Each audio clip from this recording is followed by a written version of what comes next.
ఈ శంకర్ విలాస్ బ్రిడ్జ్ తీసుకుంటే జనరల్గా బ్రిడ్జ్ కట్టడం అంటే గ్రీన్ ఫీల్డ్, అంతకుముందు అక్కడ ఏమీ ఉండవు, దాని మీద బ్రిడ్జ్ కడతారు, ఈజీ అయిపోతుంది.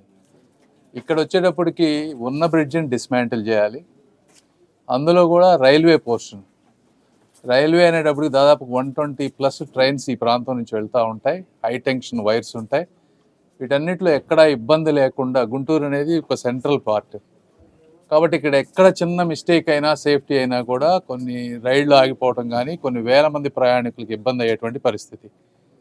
ఇందులో ఇట్లా బ్రిడ్జిని డిస్మాంటిల్ అంటే ఇవన్నీ ఆగకుండా సేఫ్టీ మెజర్స్ తీసుకొని బ్రిడ్జిని డిస్మాంటిల్ చేయటం అనేది కంట్రీలో 2 దగ్గరే జరిగింది. మన ఈ ప్రాంతంలో, మన ఆంధ్ర కానీ సౌత్ సెంట్రల్ రైల్వే జోన్లో, ఒకటి అనంతపూర్లో జరిగింది. అక్కడ జరిగినప్పుడు ఆ లిఫ్ట్ చేసేటప్పుడు కొంత యాక్సిడెంట్ అవ్వటం, అవన్నీ పట్టడం, ట్రైన్ లాగటం కొంత అయింది. అలా జరగకుండా సేఫ్టీగా ఉండాలనే విధంగా ఎన్నో ప్రికాషన్స్ తీసుకొని ఒక సిస్టమేటిక్గా చేసుకుంటూ వచ్చారు.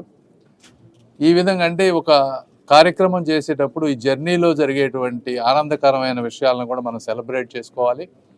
రెండోది, ఈ కష్టపడిన వాళ్ళు ఎవరైతే అంటే 30 రోజుల్లో చేయాలనుకున్నది 20 రోజులకే దాదాపుగా తీసేశారు. ఇంకా చిన్న చిన్నవి ఉన్నాయి, అవి ఒక 1 వీక్లో తీసేస్తారు.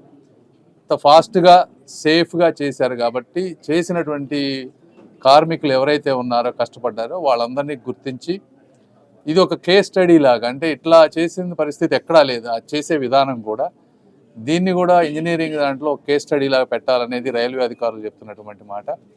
ఈ విధంగా ఇంత అద్భుతంగా ఇది సక్సెస్ అయినందుకు చాలా ఆనందంగా ఉంది. ఇంకా చాలా ఉంది మనం చేయాల్సిన పని, బట్ అయితే it is a small celebration for all the hard work and for the coordination. ఇప్పుడు రైల్వే అధికారులు కానీ, మన R&B అధికారులు కానీ, అదేవిధంగా ఈ టీము ఎవరైతే కాంట్రాక్టర్స్ వాళ్ళు కానీ, మా టీం కానీ, ఇట్లా అందరూ కోఆర్డినేట్ చేసుకొని ఒక అద్భుతమైన టీం వర్క్కి నిదర్శనంగా ఈరోజు ఈ వర్క్ జరిగింది. కాబట్టి వారందరికీ మనస్ఫూర్తిగా నేను ధన్యవాదాలు తెలుపుతా ఉన్నాను.